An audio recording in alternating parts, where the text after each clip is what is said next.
Voilà.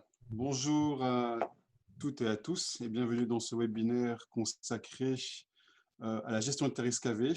Alors pour commencer, vous pouvez lire le petit mode d'emploi à respecter pour nous poser des questions. Donc voilà, on a l'honneur effectivement pour nous aider à répondre à vos questions d'accueillir Madame Laura Duruder, directrice de la SBL Walter, et Monsieur Christophe Charlemagne du département Sol et Déchets du SPWISH. Donc, ils interviendront en seconde partie. Alors, tout d'abord, on va avoir une intervention de notre conseillère environnement, de notre cellule environnement. On va se focaliser sur ce webinaire sur les principes de la nouvelle réglementation qui est entrée en vigueur le 1er mai.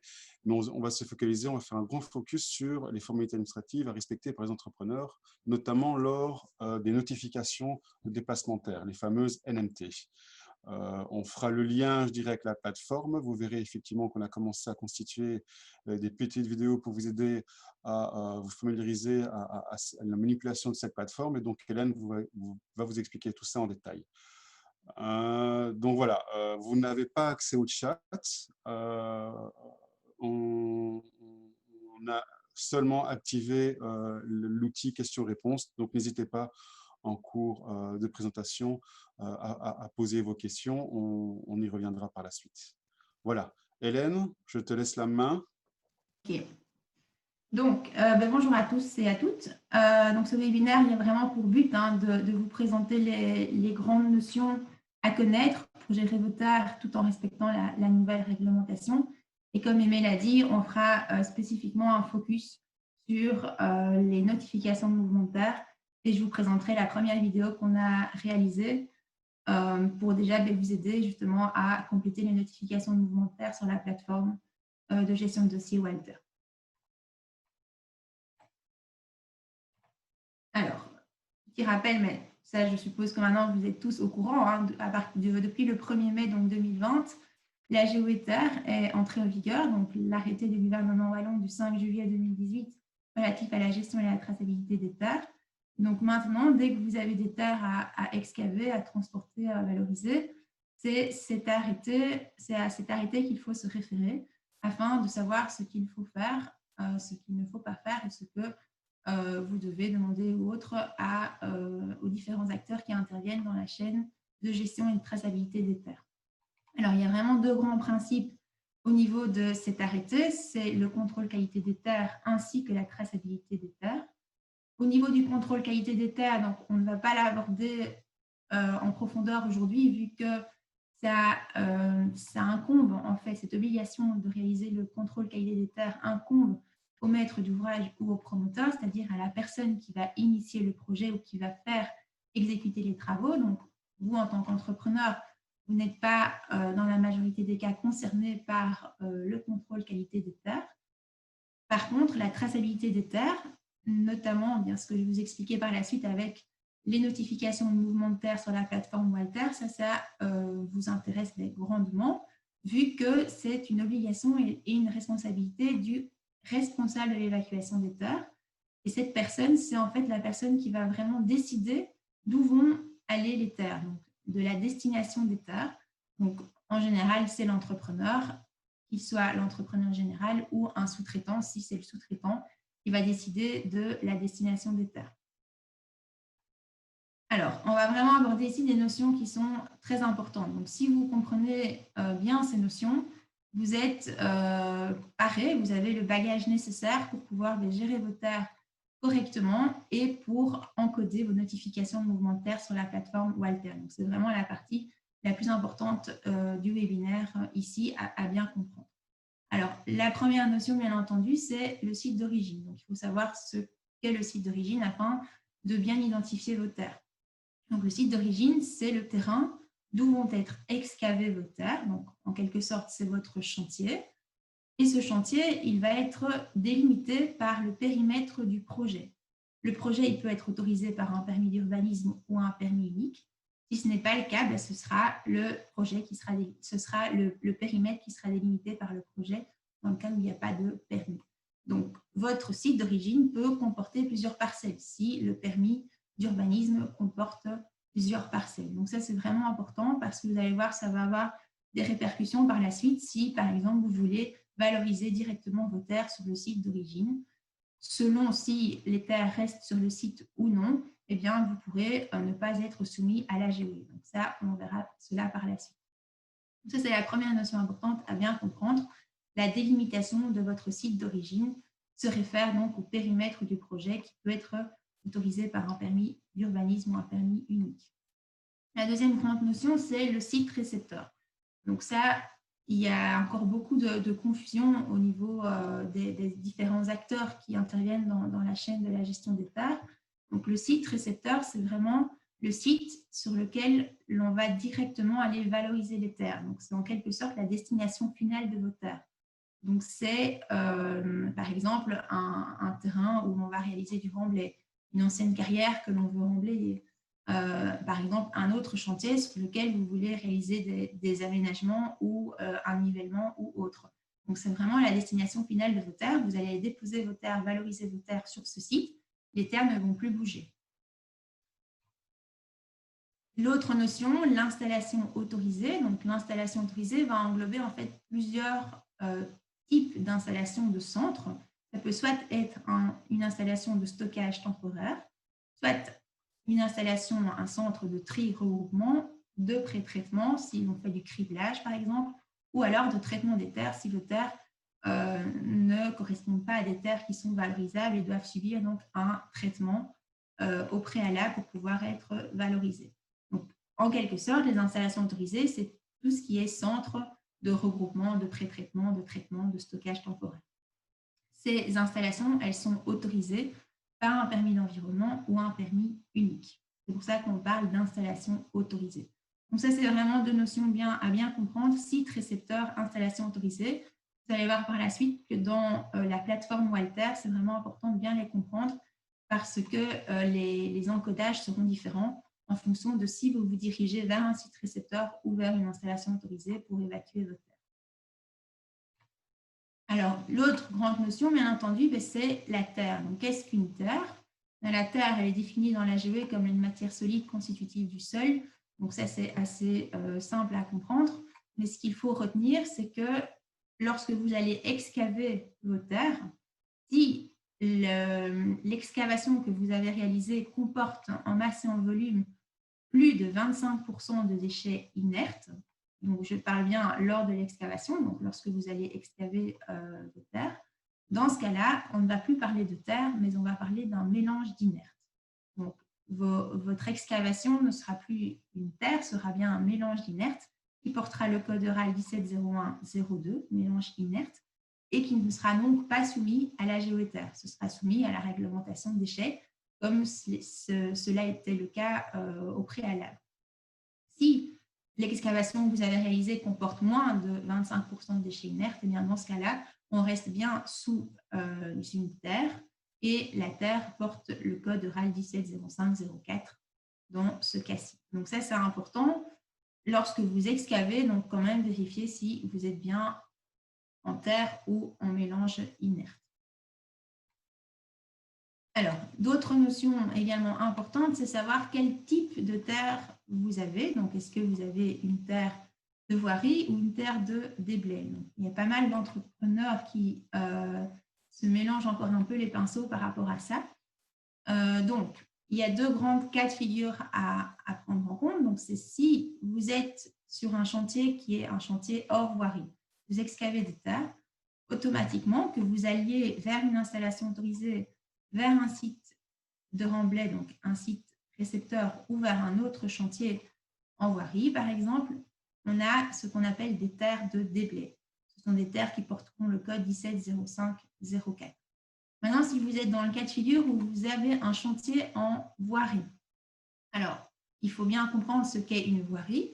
La définition, c'est tant la chaussée, la rue, donc ce qu'on appelle communément la voirie, mais également tout ce qui est trottoir, pistes cyclables, les talus, les bornes latérales, etc. Donc, tout ça fait partie de la plateforme de la voirie. Donc, dès que vous allez excaver des terres de la plateforme de la voirie, elles pourront porter le terme terre de voirie uniquement si elles sont destinées à un autre chantier en voirie. Donc, dans ce cas-là, ce seront bien des terres qui seront des terres de voirie, donc 170504 VO. Dans tous les autres cas, vos terres, donc si elles sont évacuées vers une installation autorisée ou vers un site récepteur qui n'est pas donc une voirie, on les appellera toujours bien des terres de déblai et elles porteront donc le code 170504. Donc, dans la majorité des cas, vous pouvez constater que dans le cadre de vos chantiers en voirie, vos terres ne seront pas considérées comme des terres de voirie, vu qu'il y a peu de chantiers où vous allez directement aller valoriser vos terres sur un autre chantier en voirie. Ça peut arriver, hein, donc dans ce cas-là, vous aurez bien des terres de voirie, mais dans tous les autres cas, si vous allez vers une installation autorisée ou autre, ce sera donc bien une terre de déblai. Donc ça, c'est important. Vous verrez également l'importance au niveau des notifications de mouvement de terre sur la plateforme Walter, de bien connaître le code RAL de votre terre. Alors, toujours au niveau des codes RAL de vos terres, donc si vos terres doivent subir un pré-traitement, un criblage, un tri, que le tri se fasse sur chantier ou en installation autorisée, elles sont donc criblées. Vous aurez la fraction autres déchets, donc les déchets exogènes, qui soient des déchets inertes ou autres, qui sera gérée comme des déchets inertes, et la fraction terre, qui seront des terres de déblai, 170504. En sortant d'un centre de pré-traitement, d'un criblage, vos terres restent bien des terres 170504. Vous pouvez donc les valoriser comme selon leur type d'usage défini préalablement. Maintenant, si vos terres avaient un type d'usage supérieur à 5, donc je vous expliquerai par la suite ce qu'est les types d'usage. Dans ce cas-là, les terres ont donc subi un traitement pour pouvoir correspondre à des critères chimiques qui correspondent aux critères pour avoir des terres qui sont valorisables. Dans ce cas-là, vos terres, en sortant de l'installation de traitement, porteront le code de terre décontaminée. Ce sera donc le code 191302 TD. Et vous pourrez les valoriser selon le certificat de contrôle qualité des terres qui sera remis par le centre de traitement. Donc, c'est bien spécifique, ce code ne sera bien destiné à une terre que lorsqu'elle sortira d'un centre de traitement. Alors, une notion importante également, c'est la notion de site suspect. Important, pourquoi? Parce que ça va déterminer si oui ou non il faudra faire un contrôle qualité de votre terre. Donc, pour savoir si votre site est suspect ou non, il faudra consulter la banque de données de l'état des sols ou WallonMap. Donc, sur WallonMap, vous avez une couche qui vous permet de retrouver les mêmes informations que si vous alliez sur la banque de données de l'état des sols. Alors, si le site apparaît en couleur bleu lavande ou en couleur pêche, il va être considéré comme suspect. Dans ce cas-là, il est quand même nécessaire de bien aller vérifier les informations qui se retrouvent dans la B2S par rapport à cette parcelle qui est en couleur pêche. Pourquoi? Parce que ça veut simplement dire que l'administration dispose de pas mal d'informations sur cette parcelle, mais que peut-être la parcelle a déjà subi un assainissement. Donc, si elle a déjà subi un assainissement et que maintenant, il n'y a plus aucune pollution qui est consignée, il y a un certificat de contrôle du sol qui a été délivré suite à l'assainissement, et bien dans ce cas-là, le site ne sera plus considéré comme suspect. Donc, important de bien aller voir lorsque la couleur est pêche, d'aller voir les informations qui se retrouvent dans la B2S. Alors, également vérifier si vous avez une activité à risque pour le sol sur la parcelle, parce qu'une activité à risque peut également rendre la parcelle, le terrain, comme suspect.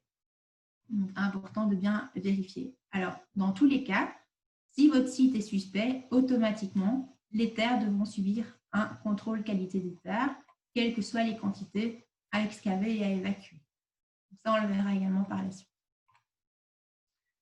Alors, ce slide, c'est vraiment le slide à bien comprendre. Donc, maintenant, il faut prendre l'habitude de parler en termes de type d'usage. Donc, une terre, on ne va plus parler d'une terre saine ou d'une terre contaminée comme on le faisait auparavant. Maintenant, il faut parler en termes de terre de type d'usage 1, 2, 3, 4, 5, etc. Donc, ça, c'est vraiment important de bien comprendre parce qu'en fonction du type d'usage, mais vous pourrez faire valoriser ou pas vos terres différemment et dans différentes destinations. Alors, on a 5 grands types d'usages pour les terres. Ce sont ce qu'on appelle des terres valorisables. Donc, ce sont des terres qui peuvent être directement valorisées sur un site récepteur sans pour autant devoir subir un traitement. Un traitement, quand je parle de traitement, c'est vraiment un traitement biologique, physique, physico-chimique ou thermique. Ces terres, elles sont soit de type d'usage 1, c'est-à-dire type d'usage naturel, type d'usage 2, agricole, type d'usage 3, résidentiel, type d'usage 4, récréatif ou commercial et type d'usage 5, industriel. Alors, dans certains cas, vous pourriez éventuellement, par exemple, excaver des terres d'une zone d'habitat sur laquelle vous avez une habitation. Cette zone, elle est considérée en type d'usage 3.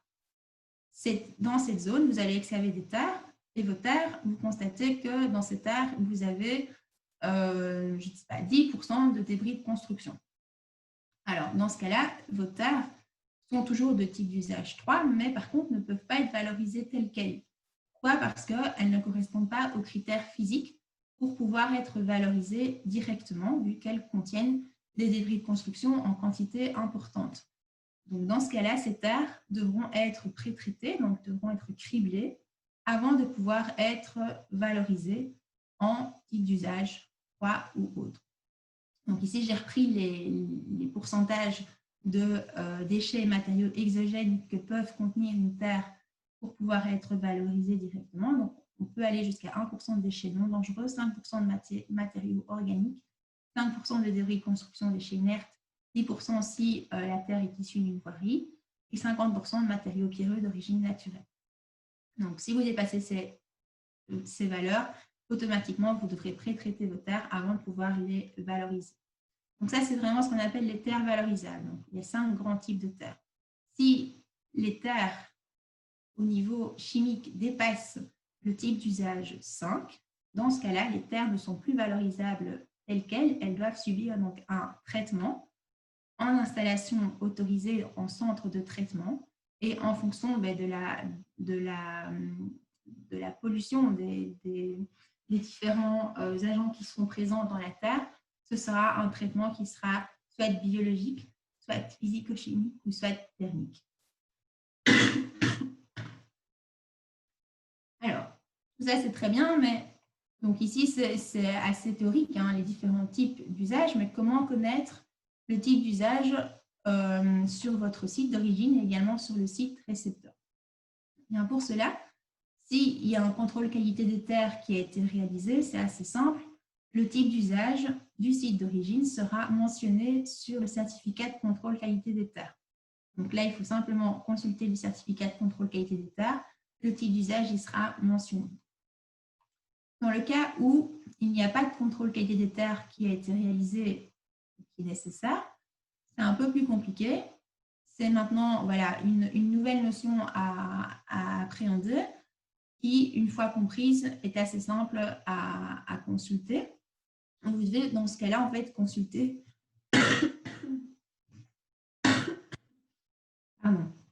vous devez consulter les annexes 2 et 3 du décret.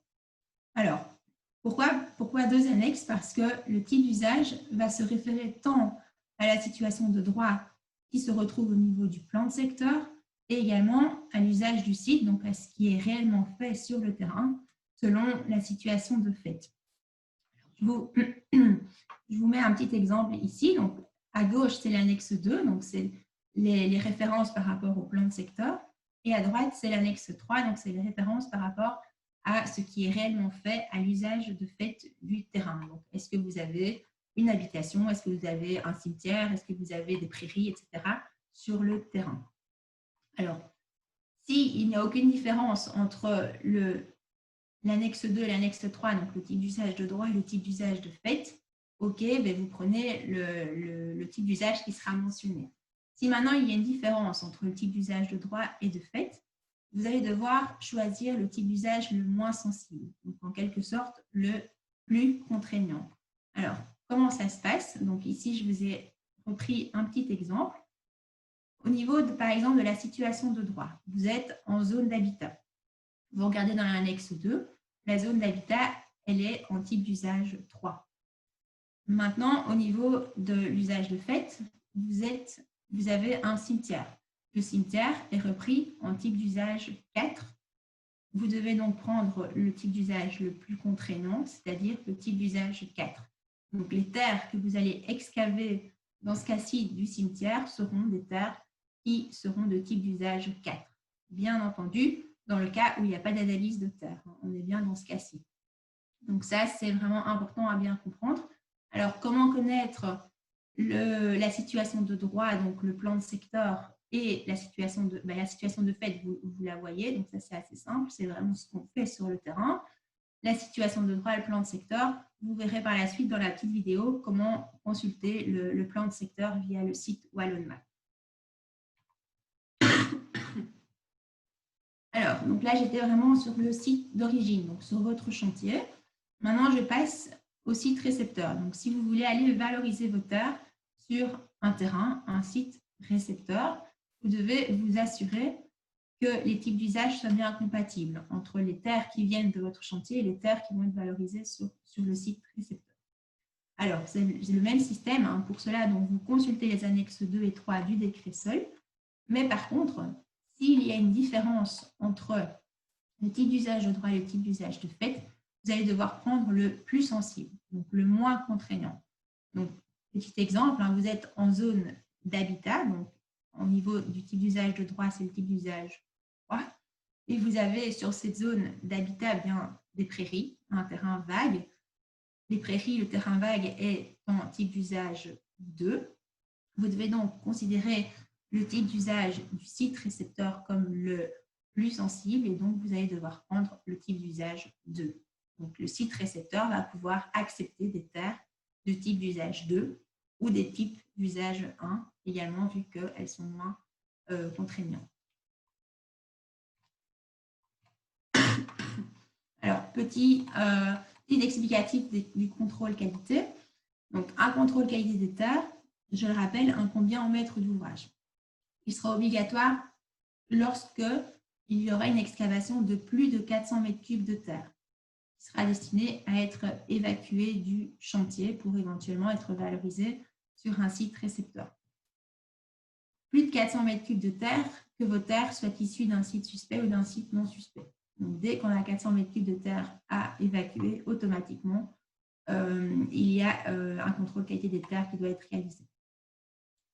Également, lorsque le site d'excavation est suspect, hein, le site d'origine est suspect, comme je l'ai dit tout à l'heure, il faut également faire un contrôle qualité des terres, et cela, quel que soit le cubage de terre à excaver. Alors, il y a quand même quelques petites exceptions dans lesquelles un contrôle qualité des terres n'est pas obligatoire. C'est tout ce qui est terre de déblai. Donc, les terres de déblai qui vont être issues d'un site d'origine qui n'est pas suspect, et ces terres vont automatiquement être réutilisées, donc valorisées sur ce site d'origine, dans une zone de même type d'usage, ne sont pas soumises à la GWTR. Donc, par exemple, vous excavez 600 m3 de terre de votre site d'origine, vous voulez les valoriser directement sur ce site d'origine pour un aménagement paysager, par exemple. Elles restent bien dans le site d'origine, dans une zone de même type d'usage. Vos 600 m3 ne sont pas soumis à la GWTR, donc vous ne devez pas réaliser de contrôle qualité des terres ni de traçabilité. Et deuxième exception, c'est les terres qui sont destinées à élimination, donc vraiment à être éliminées en centre d'envahissement technique.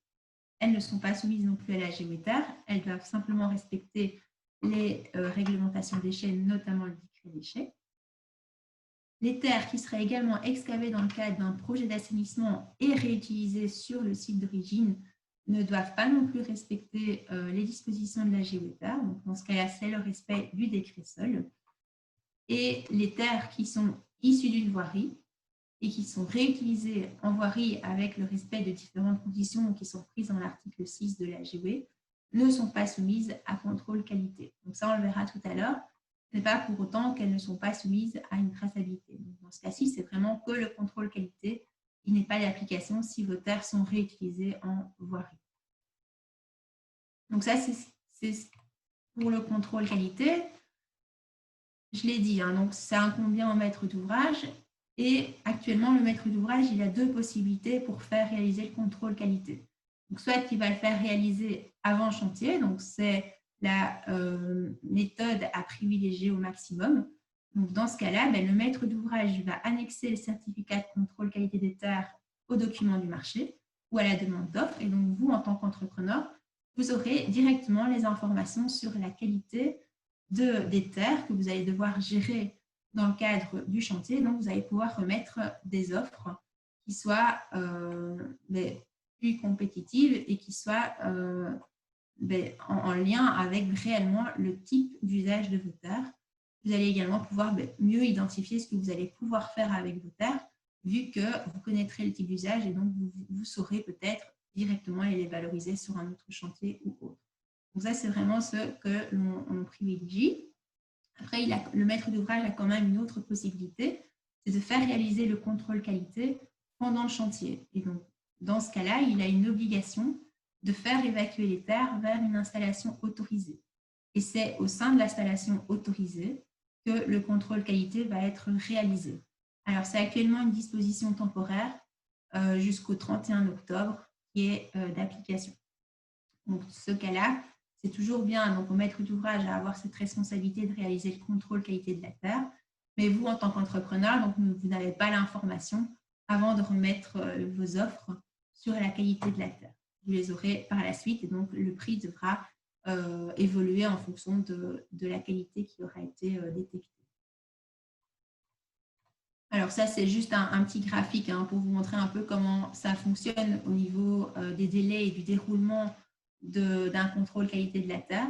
Donc, le maître d'ouvrage va donc lancer son marché, il va désigner un expert seul qui va réaliser différentes démarches avec un préleveur, avec un laboratoire à créer pour pouvoir réaliser les analyses. Le maître d'ouvrage, l'expert sol, va rédiger un rapport qualité des terres qu'il communiquera au maître d'ouvrage. C'est le maître d'ouvrage qui, lui, va devoir intervenir au niveau de la plateforme Walter pour communiquer ce rapport qualité des terres. Et Walter va analyser ce rapport qualité des terres et remettra dans les 15 jours sa décision, ainsi que le certificat de contrôle qualité des terres, qui devra donc être annexé au document du marché à la demande d'offre par le maître d'ouvrage. Donc ça, c'est la procédure habituelle pour un contrôle qualité des terres. Alors, venons-en à la traçabilité des terres. Donc ça, c'est vraiment la partie qui vous concerne le plus. Alors, la traçabilité des terres, elle doit automatiquement être tenue dès que vous allez devoir évacuer 10 mètres cubes de terre du site d'origine, que ce soit vers une installation autorisée ou un site récepteur. Donc, dans ce cas-là, il va falloir notifier le transport auprès de l'ASBL Walter via la plateforme Walter. Et Walter vous communiquera un document de transport ainsi que les différents bons de transport nécessaires pour transporter l'entièreté du lot de terre que vous allez devoir évacuer. Comme je le rappelle, la traçabilité des terres incombe bien au responsable de l'évacuation des terres, donc à la personne qui va décider de leur destination, donc généralement c'est l'entrepreneur. Et petit rappel, donc ça c'est important, donc il y a pas mal d'entreprises déjà qui se sont régularisées par rapport à cela, mais à savoir qu'une terre reste selon la réglementation un déchet. Et donc tout transport de déchets doit être autorisé et doit être réalisé par une entreprise qui est enregistrée en tant que transporteur de déchets autres que dangereux. Et donc la première démarche à faire, si vous ne l'êtes pas encore, c'est réaliser les démarches en tant qu'enregistrement pour pouvoir être transporteur enregistré de déchets. Donc ça, c'est une démarche assez simple qui est très rapide et que vous pouvez faire directement auprès du département sur les déchets de la région Wallonne. Alors si, en tant qu'entrepreneur, vous ne transportez pas vous-même les terres, les déchets, mais que vous faites à chaque fois appel à un sous-traitant pour le transport, vous pouvez consulter la liste des transporteurs qui sont déjà enregistrés. Cette liste est reprise sur le portail environnement de la Wallonie et vous avez à chaque fois les différents types de déchets que l'entreprise peut transporter. Comment ça fonctionne au niveau des notifications de mouvement de terre? Donc ça, lors des prochains webinaires et des prochaines petites vidéos, je vous expliquerai vraiment concrètement et en pratique comment faire au niveau de la plateforme pour encoder toutes les informations et obtenir votre autorisation et vos bons de transport pour pouvoir transporter. Mais ici, voilà, comme ça, vous avez une information au niveau des délais. c'est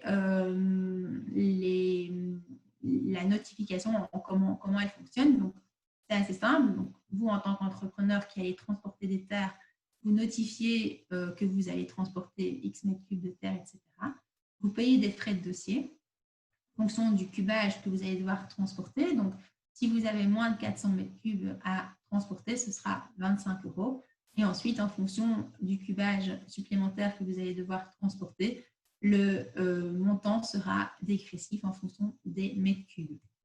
Donc, vous notifiez votre transport de terre, votre mouvement de terre, et en fonction de la destination, vous aurez un délai qui sera différent. Donc, si vos terres, vous comptez les évacuer vers une installation autorisée, Walter vous répondra dans les 24 heures.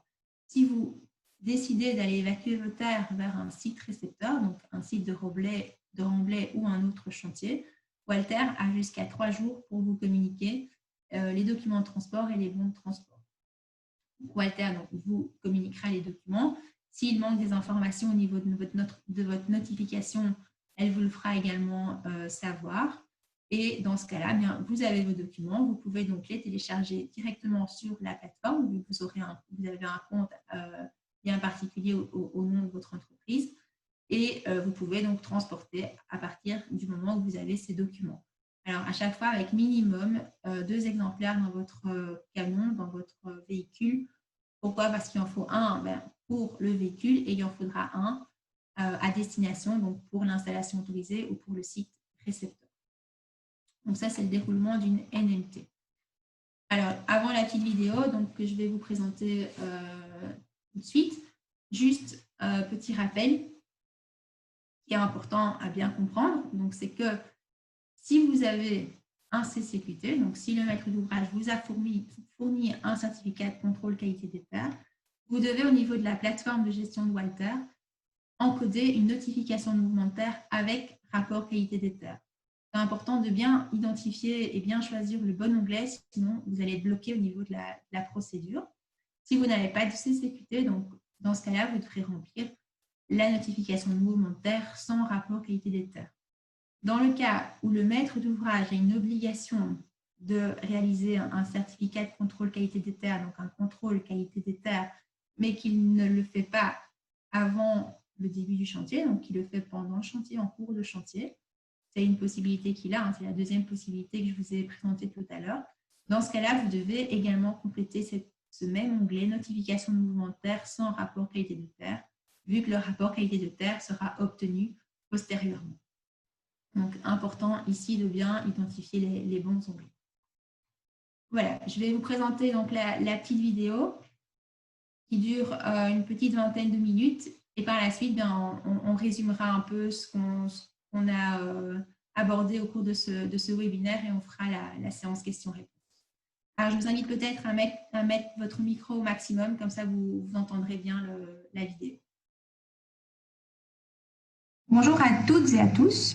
Alors, cette petite vidéo a pour but de vous présenter des outils et liens utiles .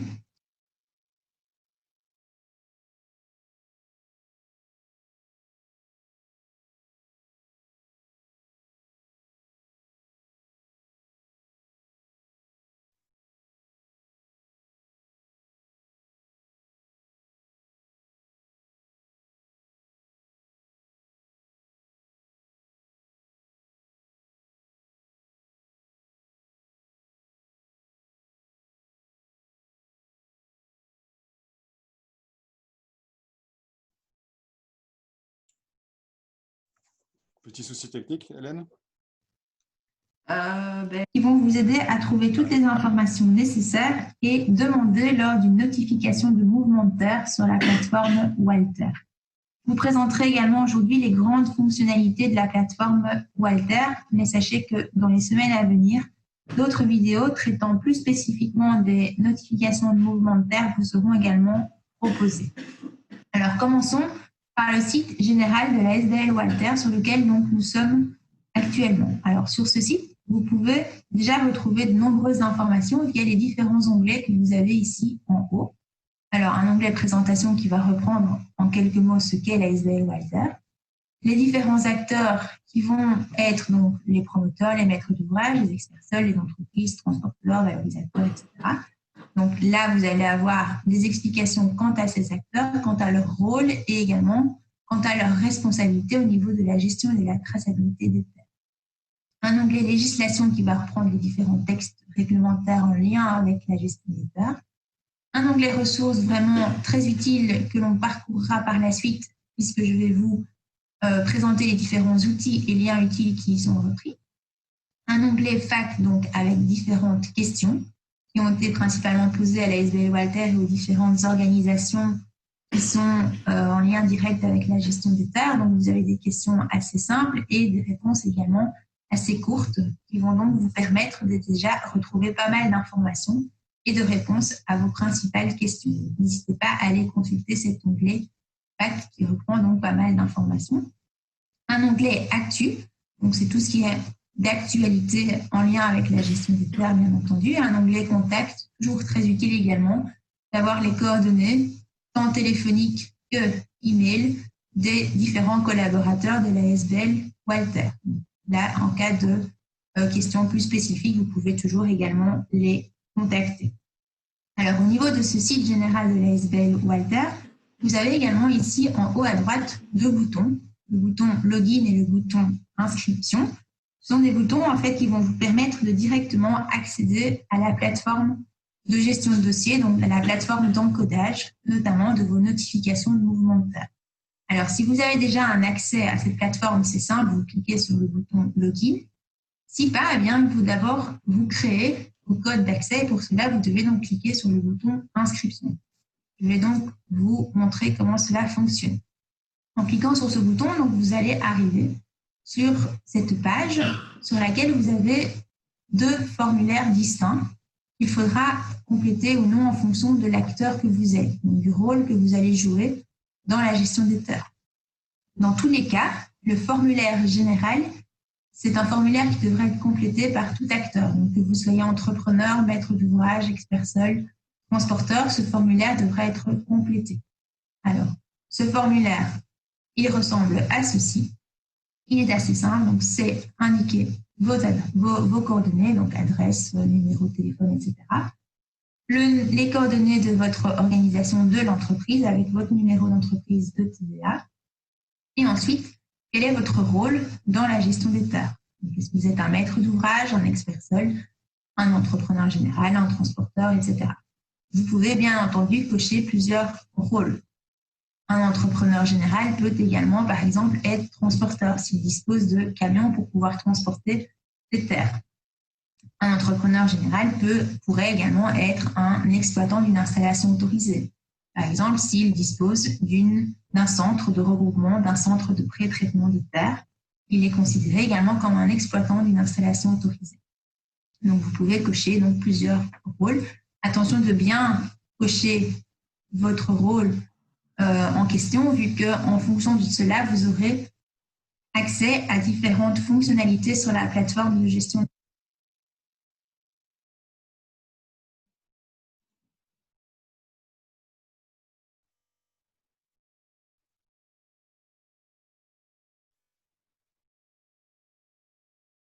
Dossier Walter. C'est vraiment important de bien vous identifier à ce niveau-ci.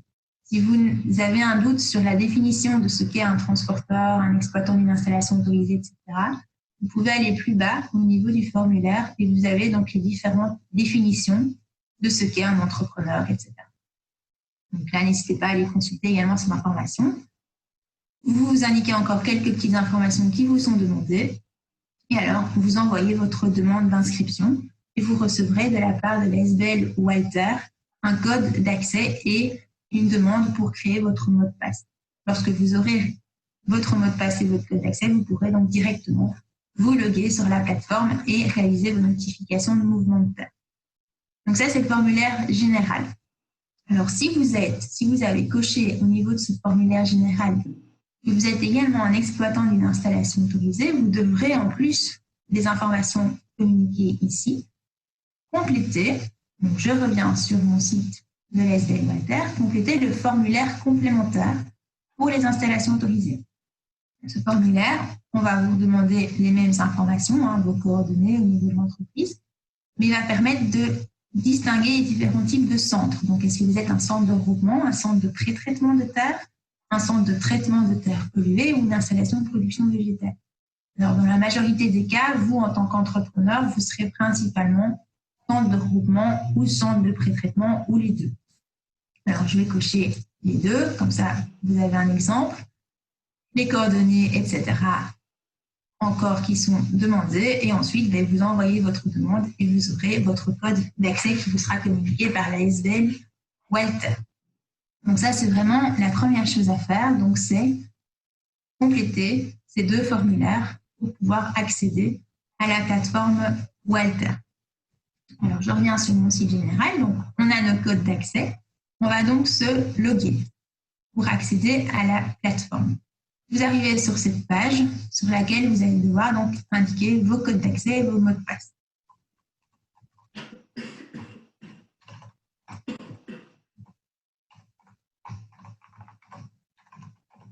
Là, vous vous connectez et vous allez donc arriver sur la page d'accueil de la plateforme Walter. Alors, au niveau de cette page d'accueil, vous voyez que vous avez deux grandes sections. Une section Nouvelles requêtes avec différents onglets et un peu plus bas, une section Aperçu général de vos requêtes avec également différents onglets. Alors, c'est vraiment sur cette page d'accueil que vous allez principalement devoir travailler et utiliser les bons onglets pour réaliser vos bonnes notifications. En fonction de ce que vous aurez déclaré au niveau de votre inscription, donc est-ce que vous êtes uniquement une entreprise ou est-ce que vous êtes également un transporteur ou une installation autorisée, il y aura des onglets ici qui apparaîtront ou pas au niveau de votre compte. Donc, par exemple, si vous n'êtes pas, si vous ne réalisez pas de regroupement de l'eau, bien cet onglet-ci, regroupement de l'eau, ne va pas apparaître au niveau de votre compte. Ce n'est pas un onglet qui vous sera utile. Donc, dans la majorité des cas, les onglets qui vont apparaître chez vous, ce seront notification de mouvement de terre sans rapport qualité de terre et notification de mouvement de terre avec rapport qualité de terre. Donc, c'est vraiment ces deux onglets ici qui vont nous préoccuper dans le cadre des notifications de mouvement de terre et que l'on abordera vraiment plus spécifiquement lors des prochaines vidéos. Donc, je vais vous montrer vraiment concrètement comment compléter ces notifications. Alors, au niveau des abréviations, donc NMT, si vous ne savez pas ce que cela signifie, vous pouvez revenir voir ici au niveau abréviation. NMT, ça veut dire notification de mouvement de terre. Donc, c'est vraiment les notifications qu'il faudra réaliser lorsque vous allez devoir transporter des terres d'un site d'origine vers un site récepteur ou vers une installation autorisée. Donc, ça, c'est au niveau des demandes que vous allez devoir faire. Après, lorsque vous aurez réalisé une demande, vous pouvez aller les voir dans les autres onglets. Donc, ce sera ici, lorsque vous aurez fait une notification de mouvement de terre, vous pourrez aller voir ici dans l'onglet « Mes requêtes » et vous aurez bien toutes les requêtes, toutes les notifications de mouvement de terre que vous aurez introduites avec leur état. Donc, est-ce qu'on est encore en brouillon? Est-ce que la requête a déjà été encodée? Est-ce qu'elle a déjà été analysée et validée par l'ASBL Walter, etc. Vous aurez toutes les informations qui y seront reprises. Alors, au niveau de cette page d'accueil, vous avez également en haut un autre onglet qui est l'onglet facturation de vente. Cet onglet va vous permettre d'avoir une vision en quelque sorte sur les différentes factures que vous aurez payées à la SBL Walter en regardant ici les différents onglets. Donc, ici, c'est juste une petite information par rapport aux différents comptes de la SBL Walter sur lesquels vous allez devoir verser les droits de dossier pour les notifications de mouvement de terre. Et vous pourrez ici, au niveau des factures payées, vérifier les factures que vous aurez déjà payées. Peut-être que c'est quelque chose qui peut vous être utile pour votre comptabilité. Alors, je reviens à mon onglet donc, accueil. Et comme je vous l'ai dit, donc, ce sont vraiment ces deux onglets ici, NMT sans rapport qualité de terre et NMT avec rapport qualité de terre qui vont nous intéresser. Donc, je vais cliquer dans celui-ci pour que vous voyez à quoi cela correspond. Donc, vous allez devoir préciser vers quelle destination vous comptez transporter vos terres. Donc, est-ce que vous comptez les évacuer vers un site récepteur, c'est-à-dire un site de remblai, un site sur lequel vous allez aller directement valoriser les terres, ou vers une installation autorisée, donc c'est-à-dire une installation qui est autorisée à pouvoir réceptionner, regrouper, traiter, pré-traiter vos terres. Donc, je vais cliquer sur celui-ci pour exemple. Et donc, vous arrivez vraiment sur la page où vous allez devoir mentionner toutes les informations en lien avec la gestion des terres et le transport de vos terres. Vous voyez qu'il y a pas mal d'informations à renseigner. Ça, c'est la première page. Lorsque vous envoyez, vous arrivez à d'autres pages sur lesquelles d'autres informations devront également être renseignées. Alors, la majorité ici des informations à mentionner se retrouvent sur différents liens et outils qui sont mis à votre disposition donc, via l'onglet ressources du site général de l'ASBL Walter. C'est cela que je vais vous présenter donc tout de suite. Donc, tout ceci, nous regarderons cela ensemble lors des prochaines vidéos. Je vous expliquerai comment compléter cela correctement. Mais aujourd'hui, donc, je vais vous présenter les outils et liens qui sont vraiment utiles pour avoir toutes les informations demandées justement pour compléter ces notifications de mouvement de terre. Donc, je reviens à mon site général de l'ASBL Walter. Je vais dans l'onglet ressources, dans le sous-onglet liens utiles. Et là, vous avez bien entendu différents liens très utiles, notamment les liens pour accéder directement au texte réglementaire, des liens pour accéder à une liste des experts sols, préleveurs, laboratoires agréés, etc.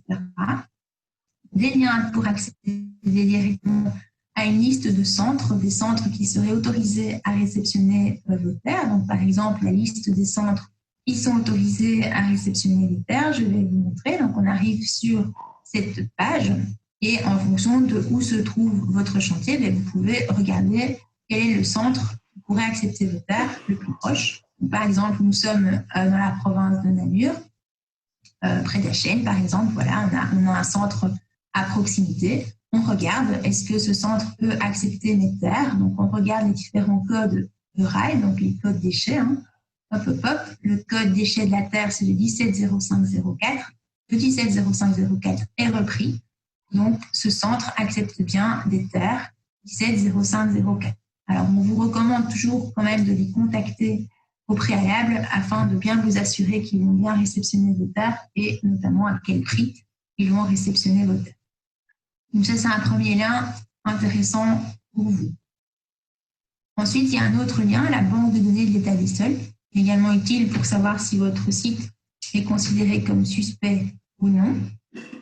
Et un lien vraiment très, très, très utile, c'est le lien vers le géoportail de la Wallonie, ou on appelle également WallonMap.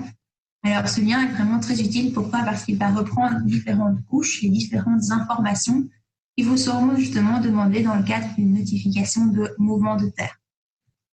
Et notamment, les informations qui sont également reprises au niveau de la banque de données de l'état des sols. Donc, ce lien reprend vraiment pas mal d'informations. Donc, je vais rentrer plus en détail par rapport à ce géoportail de la Wallonie et vous expliquer comment cela fonctionne. Alors, vous arrivez sur ceci. Je vous conseille toujours d'étendre ici la carte afin d'avoir une meilleure vue sur la carte de la Wallonie. Et vous avez donc ici à gauche toutes les couches, toutes les informations qui sont déjà pré-encodées. Donc, c'est toutes les informations qui vous seront demandées dans le cadre d'une notification de mouvement de terre.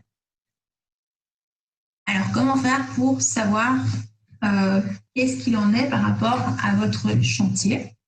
Eh bien, vous pouvez le localiser. Donc, vous allez le localiser soit via votre adresse, si vous avez l'adresse du chantier, ou soit si vous avez la parcelle cadastrale.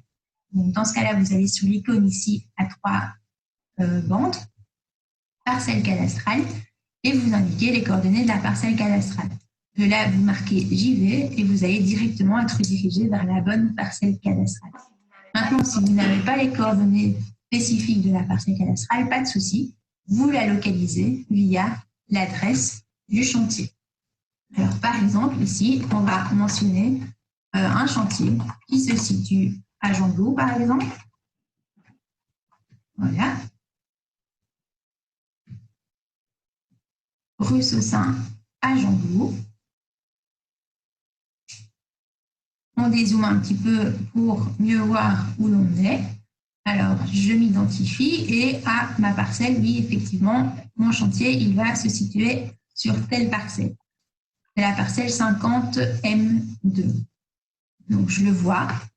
Je vois qu'ici, on a les différentes informations qui sont apparues. Donc, vous voyez le petit œil ici.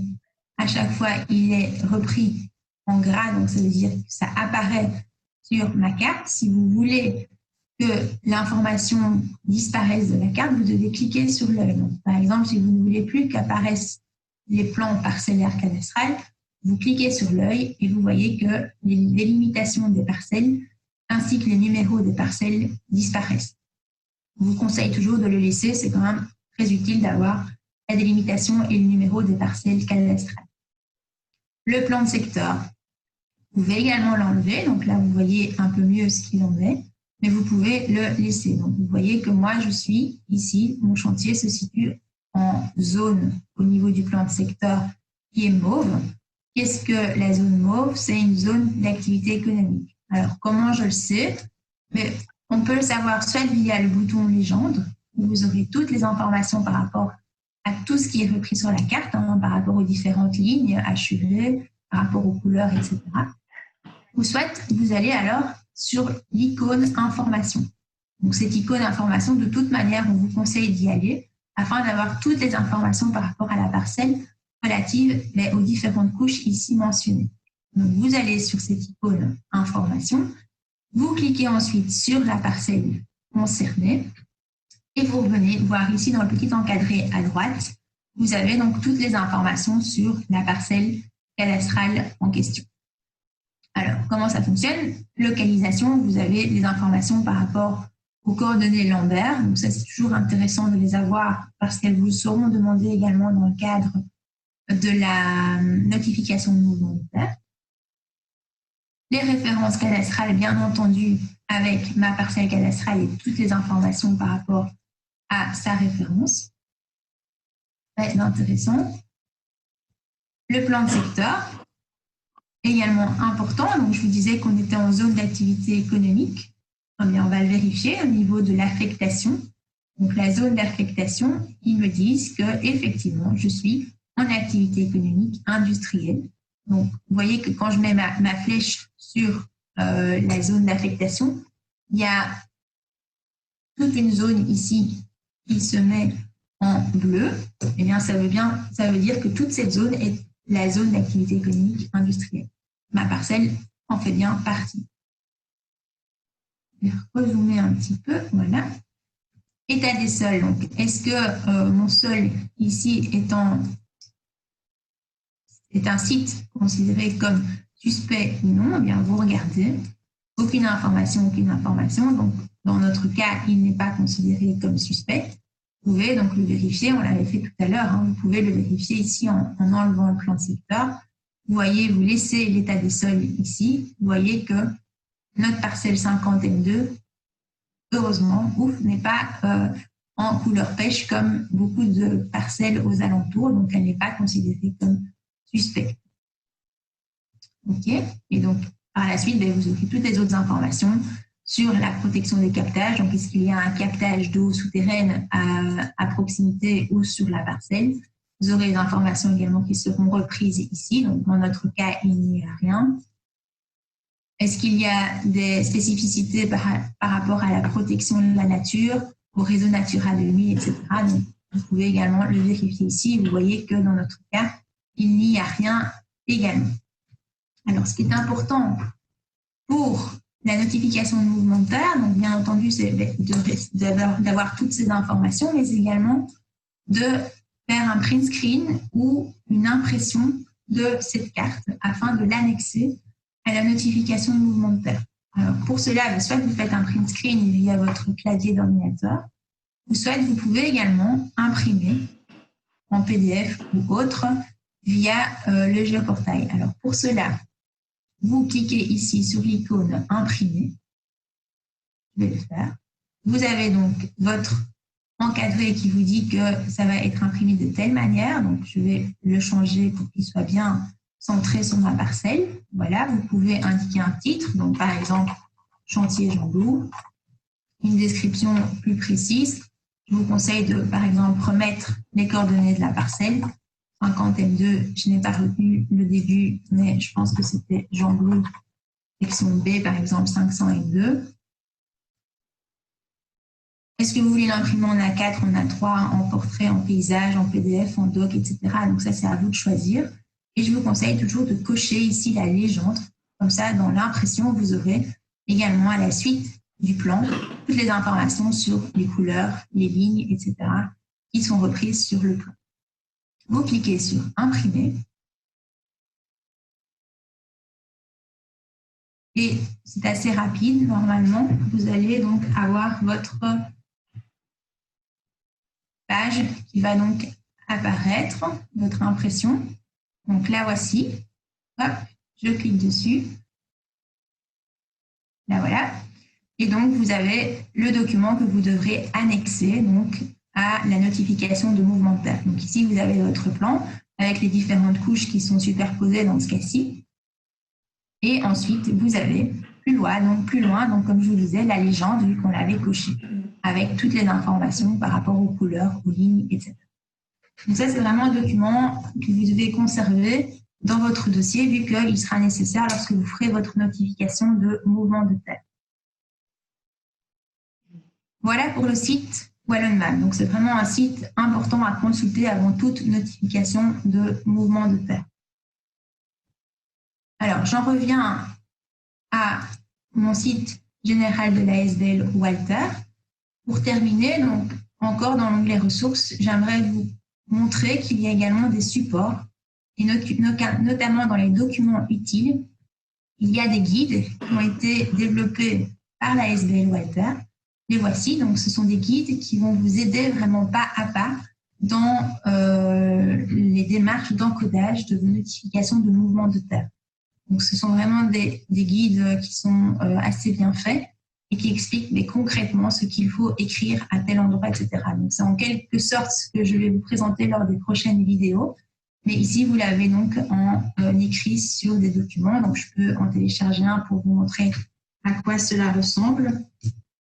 Donc voilà, vous avez donc des documents à chaque fois spécifiques en fonction des notifications que vous voulez donc réaliser. Donc on vous explique comment faire. Donc n'hésitez pas à aller les consulter, ça peut déjà vous aider dans vos démarches actuellement. Hop. Donc voilà, donc j'en ai fini pour aujourd'hui avec cette petite vidéo. J'espère qu'elle vous sera vraiment utile. Et je vous invite donc à suivre les prochaines vidéos qui seront vraiment plus spécifiques et qui vont vraiment détailler de manière précise les notifications de mouvement de terre.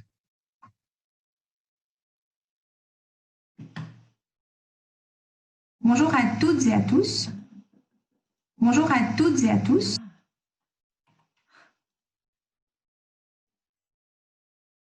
Voilà. Vous m'entendez bien? Donc, j'espère vraiment que cette petite vidéo vous sera utile. Et donc, n'hésitez pas à suivre les prochains webinaires. Donc, les prochains webinaires, ce seront vraiment des webinaires au cours desquels on abordera spécifiquement une vidéo en particulier. Et on y abordera donc les encodages de manière pratique sur la plateforme Walter. Donc, les encodages de notification de mouvement de terre avec rapport qualité terre, sans rapport qualité terre ou à partir d'une installation autorisée. Alors, les inscriptions seront possibles prochainement. On vous enverra un flash et des emailing comme pour ce webinaire. Alors, pour conclure, j'ai repris ici 3 petits schémas qui résument en quelque sorte vraiment le champ d'application de l'AGOE. Donc, quand est-ce que vous avez besoin d'un contrôle qualité et ou d'une traçabilité? Alors, comme je vous l'ai dit tout à l'heure, important de bien identifier si vous êtes un chantier hors voirie ou un chantier en voirie. Donc, on reprend ici un chantier hors voirie, donc les chantiers pour la majorité d'entre vous. Le site est considéré comme suspect, donc il est soit bleu lavande, soit pêche à la VDES. Donc, dans tous les cas, que vous vouliez valoriser vos terres sur le site ou que vous vouliez les évacuer, automatiquement, il y aura un contrôle qualité de la terre et une traçabilité des terres qui devra être réalisée. Deuxième situation, c'est vous avez toujours votre chantier qui est un chantier qui n'est pas un chantier en voirie. Le site, dans ce cas-ci, n'est pas suspect. Donc, qu'est-ce que vous allez pouvoir faire avec vos terres? Eh bien, si vous voulez valoriser vos terres sur le site d'origine dans un même type d'usage ou un usage moins sensible, il n'y a pas de contrôle qualité de la terre ni de traçabilité. La GeoTerre n'est pas d'application. Si vous voulez évacuer ces terres, mais que vous avez un volume qui est inférieur à 10 mètres cubes, vous n'avez pas non plus de contrôle qualité des terres ni de traçabilité. Dans le cas où vous évacuez les terres, mais que le volume est supérieur à 10 mètres cubes, mais inférieur ou égal à 400 mètres cubes, donc dans ce cas-là, il y a une traçabilité à tenir, mais pas un contrôle qualité, vu que le contrôle qualité est obligatoire à partir de 400 mètres cubes. Et la quatrième possibilité, c'est que vous évacuez les terres du site et que le volume à évacuer est supérieur à 400 mètres cubes. Et donc, dans ce cas-là, contrôle qualité des terres et traçabilité. La situation en voirie, donc là, c'est un peu plus particulier. Si vous valorisez les terres directement au niveau de la voirie, il n'y aura pas non plus de contrôle qualité ni de traçabilité. Au niveau de la même voirie, je parle bien. Si maintenant vous voulez évacuer les terres de votre voirie et que vous allez les destiner à une autre voirie en respectant les différentes conditions qui sont prises à l'article 6 de la GOE, dans ce cas-là, une simple traçabilité est nécessaire. Le contrôle qualité ne sera pas demandé. Troisième possibilité, vous évacuez les terres de la voirie, mais la destination n'est pas une voirie. Donc, vous les évacuez soit vers un site récepteur ou une installation autorisée. Donc, dans ce cas-là, quelles que soient les quantités, vous devrez réaliser un contrôle qualité et une traçabilité. Et alors, il y a un cas particulier pour les terres issues de la voirie qui vont être évacuées vers un site récepteur ou une installation autorisée, donc vers une destination qui n'est pas une voirie, mais le volume de terre à évacuer est inférieur à 400 mètres cubes. Donc, dans ce cas-là, pour ces petits volumes-là, vous pouvez évacuer vos terres qui sont issues d'une voirie vers une autre destination qu'une voirie, mais alors vos terres auront automatiquement un type d'usage 5. Donc, vous pourrez uniquement évacuer ces terres vers un site récepteur qui accepte par exemple des terres de type d'usage 5. Donc ça, c'est vraiment un cas particulier pour les terres issues d'une voirie. Quelques sites et liens donc, directs vers les sites importants que vous pouvez consulter. Toujours intéressant d'aller les consulter. Les sites d'information, donc le portail environnement, etc. Donc ça, je pense que maintenant, vous avez les liens directement grâce à la petite vidéo. Je ne sais pas en dire plus. Ok, merci. Ben voilà, nous sommes arrivés au terme des questions-réponses. Je voulais une nouvelle fois remercier Laura Durider, directrice de l'ASBL, et Christophe Charlemagne du SPW d'avoir participé et de nous avoir aidé à répondre à vos questions. Remercier aussi Hélène pour le superbe travail qu'elle a fait, la vidéo. Il y en aura encore. Vous avez vu, il y a un programme qui a été établi. On fait ça effectivement en collaboration de toute façon avec l'ASBL Walter. Et voilà, que vous dire que on a un service environnement qui est destiné à nos membres. Donc, n'hésitez pas en tant que membre à faire appel à Hélène. On discute avec Walter pour aider au mieux, je dirais, les entreprises de construction parce qu'on sait que les formalités administratives sur les NNT sont quand même assez compliquées à ce stade-ci. On fait tout pour simplifier, pour mettre en place un helpdesk et des formations aussi. Donc voilà, on reviendra vers vous par la suite pour vous informer de tout ça. Et voilà, n'hésitez pas à nous revenir. Je ne sais pas si les participants nos orateurs veulent encore dire quelque chose, mais en tout cas, moi, j'en ai terminé pour aujourd'hui.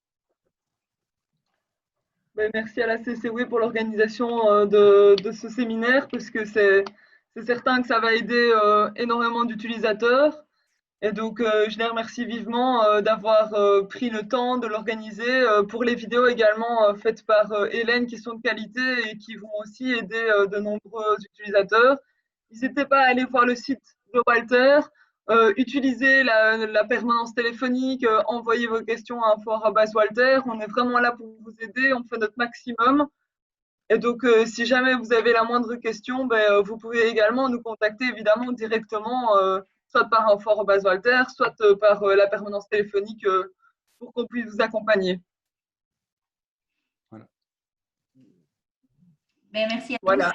tous. N'hésitez pas à suivre les prochains webinaires au cours des prochaines semaines. Hein. Voilà, au plaisir de vous revoir, en tout cas parmi nous. Bonne journée à toutes et à tous. Bonne journée, merci. Bonne journée. À bientôt.